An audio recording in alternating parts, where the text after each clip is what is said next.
Oiê! Olá, meus amores, aqui do Aplicação. Como vocês estão? Como foi o recesso? Estou com muita saudade. Daqui a pouco a gente vai se encontrar, vai dar tudo certo.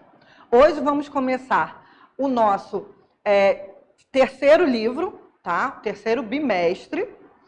E aí a gente vai falar sobre Grécia, tá? Vamos dedicar nossas próximas aulas a falar de Grécia Antiga. Estou aqui eu e Cassandra. Quem sabe quem é Cassandra? Assassin's Creed Odyssey.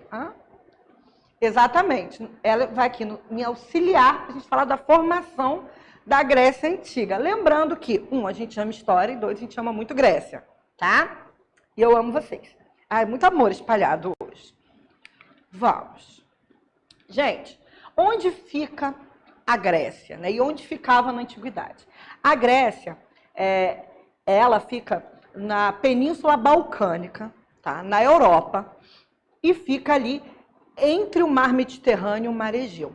Ela foi se formando na Antiguidade com cidades independentes umas da outra, e eram territórios que, apesar de serem terras férteis, distantes umas das outras, porque a Grécia é muito montanhosa. Então, acabaram se formando cidades-estados independentes. Já vai ver o que é cidade-estado, calma. Tá? E aí o que acontece? Essa região da antiguidade era chamada de Hélade. Então, território da Grécia antiga a gente chama de Hélade. Tá? E se eles eram cidades independentes umas das outras, que ficavam longe uma das outras, tá aqui nosso amigo Zeus do God of War, só trabalhando no videogame hoje, que não nos deixa mentir. Então, por que eles falavam que eram gregos? Porque eles tinham em comum a língua e a cultura. Tá? Uma nação, ela não é formada só pela unidade territorial. Essa é uma noção que a gente tem muito contemporânea, muito recente, de que, por exemplo, estamos no Brasil, então o Brasil tem fronteiras delimitadas, os estados e as cidades estão próximas uma das outras. Na antiguidade, não necessariamente. Isso é uma formação que acontece depois, que a gente vai estudar isso junto, mas lá, né, no 7º ano. Pois bem, o que é importante agora a gente entender? Que a formação de uma sociedade não quer dizer que o território está junto, tá? Até hoje em dia, né, as pessoas que se identificam com alguma religião, como, por exemplo, os judeus, não necessariamente eles estão todos no Estado de Israel, eles estão pelo mundo, por várias questões históricas, e a gente considera uma nação. Os gregos antigos, eles estavam espaçados naquela região da Península Ibérica, nas ilhas, tá, do Mar Mediterrâneo e do Mar Egeu, né, no que a gente chama da Hélade, e eles tinham como característica, né, a prática da pesca e do comércio marítimo. Afinal, eles estavam num território que tinha terra fértil, mas não era tanta terra fértil assim. Agora, tem uma palavrinha aqui chamada helenos. Quem eram os helenos? Vamos descobrir. Tá? Primeiro, a Hélade. A Hélade, a gente está vendo aqui, ó. A gente tem, essa é a Península Balcânica. Vamos deixar o professor Juarez orgulhoso. O que é uma península? É água, todo o território, mas uma ponta é grudada ao continente. Tá? Então, a Península Balcânica, que a gente chama aqui da Grécia continental. E aí a gente tem a Grécia insular, que são as ilhas, que estão aqui, ó, vermelhinho, tá? E a gente também tem as conquistas gregas, por exemplo, aqui na Ásia Menor, tá? Então, o Isócrates, que é o pai da oratória, da retórica, que é o falar bem, que é o argumentar bem, né, essa prática tão usada por nós professores, também por advogados, várias profissões que você tem que ter o dom da palavra, de falar, né, ele dizia o seguinte: os helenos, o nome heleno sugere não qualquer raça, mas uma sabedoria. O título heleno é empregado preferencialmente àqueles que compartilham a nossa cultura, mais do que àqueles que compartilham o nosso sangue. Então, ser heleno é ter a cultura grega. Por exemplo, acreditar na mitologia grega, que a gente vai estudar nas próximas aulas. e também compartilhar a língua. Pois bem, quem eram os helenos? Os helenos, na mitologia, né, grega, o Heleno, ele era filho do Deucalião. Quem é Deucalião? Que era filho do Prometeu, ou seja, o Heleno, ele era neto do Prometeu. Prometeu é o camarada, que era um titã, que ele que ensinou o fogo para os seres humanos. E aí o que aconteceu? Zeus ficou full pistola com o Prometeu, full pistola, porque ensinou o fogo para os seres humanos. E os seres humanos naquela época faziam mais maluquice do que hoje, gente. Mais loucura do que hoje, tá?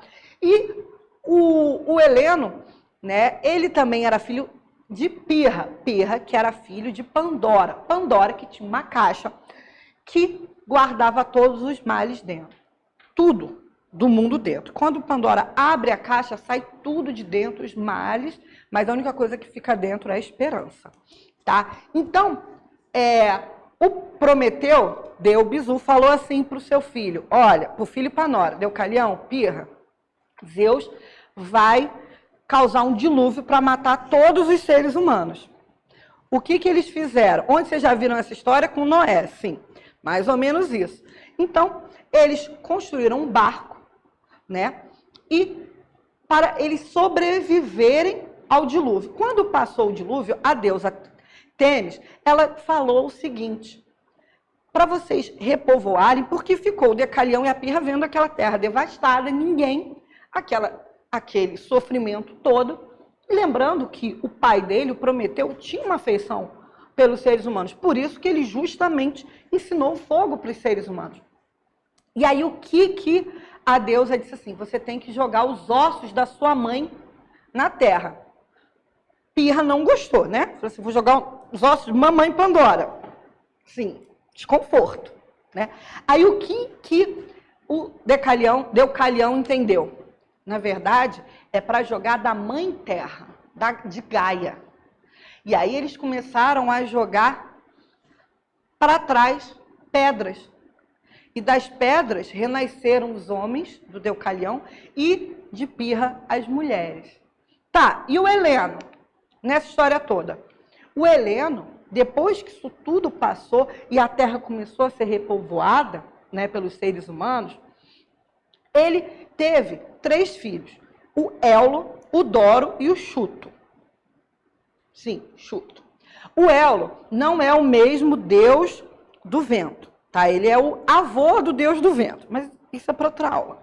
Pois bem, e os filhos de Chuto, Aqueu e Íon, eles que foram os fundadores das principais tribos gregas. Os Eólios, Dórios, Aqueus e os Jônios. Então, essa é a explicação mitológica de onde vieram os primeiros povos que se formaram na Hélade. Tá? Por isso que a gente chama de gregos, porque os romanos... Gente, essa paisagem da Grécia... Queremos viajar? Queremos. Queremos uma aula em campo, lá na Grécia? Queremos. Cadê essa pandemia que não passa para a gente o quê? Delirar e viajar? Pois bem. Gente, o nome Grécia vem de Graécia, que é como, né, os romanos chamavam de um povo que tinha, possivelmente no norte, ali da Grécia, descendente de Greacos, que é um filho de Zeus, Zeus que é deus dos deuses. Então... mas os gregos mesmo ainda se chamam, né, de Elias, que é a terra descendente dos helenos. Então, os gregos antigos se chamavam de helenos, se conheciam por helenos. A gente que chama de Grécia, hoje, né, na contemporaneidade, ou seja, hoje em dia, e a gente vai falar aqui de Grécia Antiga para facilitar e para a gente, o quê? Comparar com a Grécia hoje. Olha só, esse é o território da Grécia hoje. Esse material todo vai para vocês, depois vocês deem uma olhadinha e comparem como era o território da Grécia na antiguidade, que pegava o quê? Lembra que eu falei da Ásia Menor? Turquia. Essa região aqui, ó, da Turquia, tá? Ó, o Mar Egeu aqui. Mar Egeu. Ó, Mar Mediterrâneo. E quem não era heleno, professora? Era quem? Os bárbaros. Os bárbaros que a gente estuda normalmente, quando a gente fala de Idade Média, na queda do Império Romano, foi um nome dado pelos gregos. Todo mundo que não falava grego, ele não entendia o que falava, falava bá, ficou o nome bárbaro, né? Que depois ficou associado às invasões dos bárbaros, que eram os germanos. Isso é o protraula. Pois bem, os bárbaros, eles eram usados, né? Ou seja, os estrangeiros, quem não era heleno, para pilhagem, ou seja, você vai em um território e você saqueia aquele território, também para fazer comércio de escravos e comercializar alimentos e metais. Na antiguidade, a gente vai voltar nisso várias vezes, porque isso é muito importante. Na antiguidade, quem era escravo não era por etnia, ou seja, não era porque a pessoa era, como a gente viu na colonização do Brasil, africana ou indígena. Na antiguidade, a escravidão era por dívida, né? Então você ficava endividado, você tinha que trabalhar para pagar sua dívida, ou por venda, né, de você ter sido conquistado. Ou você era conquistado numa guerra, ou você ficava endividado. Tá? Não é necessariamente por uma questão de etnia. Tá? E aí a gente vamos falar agora de alguns períodos. Vamos começar a falar, hoje vamos falar do período pré-homérico e do período homérico. O período pré-homérico, pessoal, é o período antes de Homero. Quem foi Homero? Um rapaz maravilhoso que escreveu a Ilíada e a Odisseia, que a gente já vai falar sobre elas, que são poesias épicas. Então, o período antes do Homero ter escrito suas poesias épicas é o que a gente chama do pré-homérico. Primeiro, lá na Península Balcânica, lembra que eu falei? Entre 1600 e 1200 a.C., tinha os aqueus, descendentes do Heleno. Pois bem, eles estavam lá e eram um povo, e aí do ponto de vista histórico, indo-europeu. O que quer dizer? Pessoas que vieram da Índia e vieram da Europa e se formaram. Tá? E aí essa explicação histórica, não mitológica. Pois bem, eles eram um povo nômade, lembra? Ficava caminhando, e eles vieram e se estabeleceram na região do Peloponeso, que é onde ficava Esparta, que era ali na Península Balcânica. Eles eram comerciantes e a principal cidade era Micenas. Tá?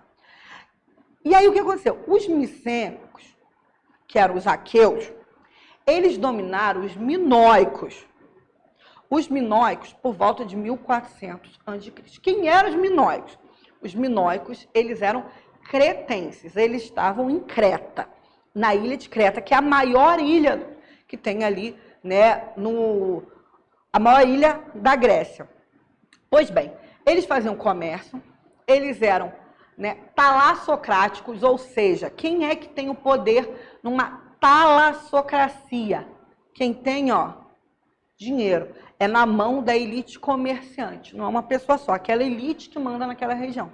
Então, os micênicos saíram lá da cidade de Micenas, tá, lá do continente, e invadiram a ilha de Creta, formando a civilização creto-micênica. Então, micênicos invadiram os minoicos, minoicos que eram os cretas, então, creto-micênicos. E eles foram assimilando aspectos culturais dos minoicos.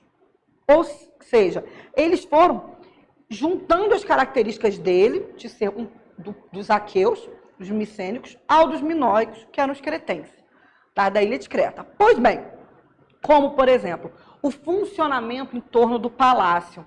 Isso aqui é um exemplo, gente, essa imagem, de um palácio micênico. Um palácio, tudo girava em torno dele, tudo.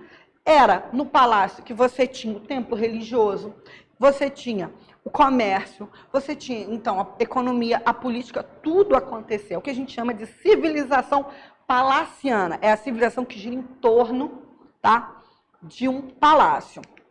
E aí, ó, por exemplo, aqui, ó, um palácio, tá vendo? Tem onde você enterra os mortos, tem os templos, tem a área, né, dos pátios, dos monumentos, tem a parte da água, as várias entradas, isso tudo é um palácio, tá, em Micenas, na cidade de Micenas, que tem as ruínas até hoje. Tá? E aí o que acontece? Como a gente sabe dessa história toda, professora, que aconteceu 1600 anos, 1400 anos antes de Cristo? Deus me livre. Como é que a gente sabe isso tudo? Pela escrita. Eles tinham uma escrita, né, pictagórica, que você, por símbolos. A linear A, creto-minoica, ela nunca foi decifrada. A gente não sabe o que aconteceu. A linear B, ela foi decifrada na década de 50, mais ou menos, do século XX. Por que a gente não conseguiu, né, os arqueólogos, decifrar a linear A? Porque para você decifrar uma linguagem, entender a simbologia, você precisa de repetição. Então você precisa repetir muito, e muitos vestígios históricos, para você perceber as palavras, né, os símbolos, o que vai repetindo e formando sentido. No caso dos minoicos, a gente tem poucos vestígios históricos. Então isso ainda não foi decifrado. O linear B, sim. Como os micênicos dominaram os minoicos, por isso que a gente sabe também da formação, né, dessas cidades. Agora, a gente ainda não descobriu, mas quando descobrir a quantidade de coisa que a gente vai ficar sabendo dessa civilização que a gente ainda não sabe. Gente, história, ela está sempre se transformando. A história não é assim, passou, a gente vai ficar estudando tudo do mesmo jeito. Os historiadores, os pesquisadores, os arqueólogos estão sempre transformando um olhar, como a gente vai pesquisar. Por isso que a gente ama história. Está sempre em transformação. Isso que história está no passado e não muda, não está com nada. Então, o Homero, ele escreveu os relatos do último ano da Guerra de Troia, da Ilíada, e na Odisseia, que é a volta para casa do Ulisses, que é um dos heróis, ou chamado de Odisseu, por isso que o nome é Odisseia. E, gente, é uma odisseia, por isso que a gente usa esse termo. Gente, foi uma odisseia chegar em casa. Por quê? Porque o que acontece de coisa para o Ulisses voltar para casa não está no gibi, as gírias velhas. Não está no gibi. Ele tem que enfrentar as ninfas, a sereia, enfim. Tudo acontece para não deixar esse homem chegar em casa. E a Ilíada, né, ele vai escrever sobre a Guerra de Troia. Isso é um livro que é uma poesia épica, não é um livro de um historiador, tá? Então, ele que vai falar sobre a Guerra de Troia e o famoso cavalo de Troia. Só que a gente não tem evidência histórica que de fato aconteceu. A gente tem os relatos do Homero, né? É um livro clássico dos clássicos, né? A gente conhece muito sobre a sociedade grega, as guerras e toda a mitologia, a cultura, como funcionava, como eles pensavam, né, do Homero, por isso que o período é pré-homérico e homérico. A maior parte do que a gente sabe do período homérico é da Ilíada e da Odisseia. Mas os historiadores não têm certeza se de fato aconteceu a Guerra de Troia, que foi entre a cidade de Troia, né, e outras cidades, entre os aqueus, por exemplo. E aí, como seria essa guerra? Eles teriam dado o famoso presente de grego, que é um cavalo. Então, assim, os aqueus falaram, olha, vamos dar uma trégua, vamos parar com esse negócio de guerra, vou dar um cavalo para vocês, de madeira enorme, para mostrar como, né, a gente está de boa. Gente, olha a proporção, olha o tamanho isso aqui, ó, é um ser humaninho, né? Isso aqui é de um filme, essa imagem. Olha o tamanho do cavalo, olha o tamanho do cavalo em relação ao monumento, que loucura. E aí o que eles fizeram? Bonitos, simpáticos, colocaram um monte de soldado dentro do cavalo. Aí eles entraram nos portões de Troia.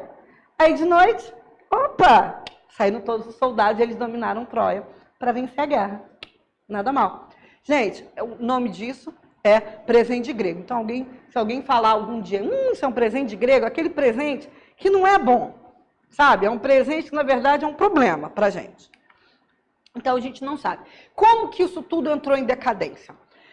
Problemas naturais, como terremotos que causaram tsunamis, que é quando, né, tem um terremoto no oceano e viram ondas gigantescas, podem ter causado a destruição dessas cidades micênicas. Além disso, a invasão dos dórios, que também eram povos indo-europeus que vieram da Macedônia. E há uma diferença importante, que os dórios usavam armas de ferro. E os aqueus, né, aqueus cretenses, eles usavam de bronze. Por que isso faz diferença? Porque o bronze, ele é mais difícil da gente encontrar e de manusear. O ferro é muito mais fácil de manusear. Então, eles tinham muito mais armas, os dórios. Então, essa decadência que começa com desastre natural, com desastre da população, termina com a invasão dos dórios. E aí é o que nós historiadores chamamos de fato desse início do processo da civilização grega. E não só ali na região de Micenas e em Creta, mas de uma maneira geral nessa expansão pelos povos aqueus, eólios, jônios e dórios, que na mitologia são filhos de Helena. E aí a gente está aqui, ó, com a divisão de onde eles ficaram. Tá vendo? Os dórios verdinhos ali na ilha de Creta, na Ásia Menor. Vocês podem ver que eles saíram da península e foram se expandindo. Por quê? Começou a crescer muito. Começou a crescer muito. A Grécia Antiga, né? Os helenos começaram a crescer, se expandir depois desse desastre micênico, no período homérico. E aí eles começaram a precisar de outros territórios. Aqui está um quadro com que a gente vai estudar. Hoje a gente vai estudar o período pré-homérico, já vimos o período homérico, tá? E o arcaico. Então, o período homérico foi justamente quando a Grécia começa a se restabelecer com, né, uma organização em oikos ou genos, que são casas que estavam ligadas, as pessoas estavam ligadas pelo seu nascimento ou pela religião, ou era sangue, ou por, né, estarem próximas e terem uma cultura como a religião. Eles eram agricultores, nesse momento era tudo comunal. Então, todo mundo trabalha para todo mundo. Era uma agricultura de subsistência só para existir, só para você, sua família e seus pares se alimentarem, e cada geno, cada casa tinha um chefe. O que aconteceu? Essa coisa da comunhão, todo mundo viver numa sociedade comunal, começou a dar errado. Porque, na verdade, não começou a dar errado, começou a se transformar. Tá? Os chefes começaram a ganhar um poder. E aí eles foram se tornando reis e governadores. Os chefes, o quê? Dos genos, dos oicos. E eles também tinham uma assembleia. Que a assembleia é uma reunião entre guerreiros para ajudar nas decisões. Tá? E aí está aqui, Zeus, do God of War, dando outro recado importante. É aí que surge a política. É aí que surgem as decisões tomadas para um grupo. Como uma organização. Não é mais o poder na mão de um faraó, não é mais um poder na mão de uma pessoa. E sim um grupo de pessoas que vai decidir os rumos, né, que a coisa pública vai tomando. Então, ó, isso é uma organização dos genos, ou dos oicos. Com essa assembleia ganhando força, surgiram as cidades-estados. Aí que a gente marca o fim do período homérico, período arcaico. As polis, né? O que eram as polis? Era a possibilidade da propriedade privada. Então, vem aqui comigo. Polis eram cidades independentes da Eládia, ou seja, como a gente viu na Grécia Antiga, baseadas na propriedade privada. Não é mais terras comunais, terras de todo mundo. Você pode ter a sua terra, eu tenho a minha terra, a professora Priscila tem a terra dela, a professora Elaine tem a terra dela, cada um tem uma terra, tá? E aí o que acontece? Essas decisões, elas são tomadas por essa propriedade, né, dentro dessa sociedade, que tem que ter um centro urbano. No centro urbano, você toma as decisões. E aí, então, você tem a Acrópole, que é a parte alta, né, das cidades. Então, a Acrópole fica no alto, e é onde você toma as decisões políticas, mas também você tem os festejos religiosos e, de uma maneira geral, você vai cultuar os deuses, vai comemorar alguma coisa. Tá? Então, a polis é uma só. Polis. São mais que uma, é o plural. Polis, tá vendo aqui? Tá aqui. Ah, vocês não estão vendo. É o plural de polis. O plural de polis. Então, várias cidades-estados. Por que a gente chama de cidade-estado? Porque tinham leis e sistema independente de governo. Porém, há uma característica em comum, além de ter propriedade privada, além de ter uma parte alta da cidade, além de ter a ágora, que é a praça que fazia as reuniões, e cidades, né, e tinha a parte rural. Quem tomava a decisão eram os cidadãos, que são chamados, em grego, de políticos. Aí o nome da política. Quem toma a decisão? Quem era considerado cidadão. Professora, todo mundo é considerado cidadão na antiguidade? Não. Na antiguidade, normalmente, é quem tem dinheiro, quem tem bens. Mas, a gente vai ver que, no caso de Atenas, quem era cidadão? Quem tinha pai e mãe ateniense. Então, podia ser estrangeiro. Então, mas é uma grande mudança, porque quem decide são os cidadãos. O cidadão, nesse momento, não contempla todo mundo, mas a gente consegue ter essas decisões governamentais. Aqui na página 10 do nosso livro, depois vocês veem com calma, tem, né, toda a estrutura de uma polis. A Acrópole, Ágora, nessa praça, que é tudo no alto, tem a parte do campo, da produção, o teatro, que é uma característica muito importante, que a gente vai estudar mais para frente. E aí, com esse crescimento, gente, foi crescendo as cidades, estados, as polis foram se expandindo. Eles precisaram de ir para outros lugares. Então, na antiguidade, colônia não era só explorar, era povoar, procurar novos territórios para explorar também, mas você não está explorando como a gente teve no Brasil, que saíram os europeus, chegaram aqui, pá, invadiu, né? Só para explorar. Eles também vão conquistar para justamente conseguir novos territórios. É aí que tem a expansão colonial grega do século 8 ao século 7 a.C. Nesse momento, eles fazem cunhagem de moeda, que é o quê? Produzir moeda, já que eles estavam fazendo muito comércio marítimo, e é aí que vai ter uma expansão da cultura grega. Gente, vamos continuar estudando Grécia. Grécia é riquíssima, Grécia é o berço da nossa civilização ocidental. A gente vai ver a quantidade de aspectos que a gente tem na nossa sociedade, como, por exemplo, a política, que é tão importante e está no nosso dia a dia, não só em eleição. Mas a gente vai continuar falando disso. Eu amo vocês, eu estou com muita saudade. Tchau!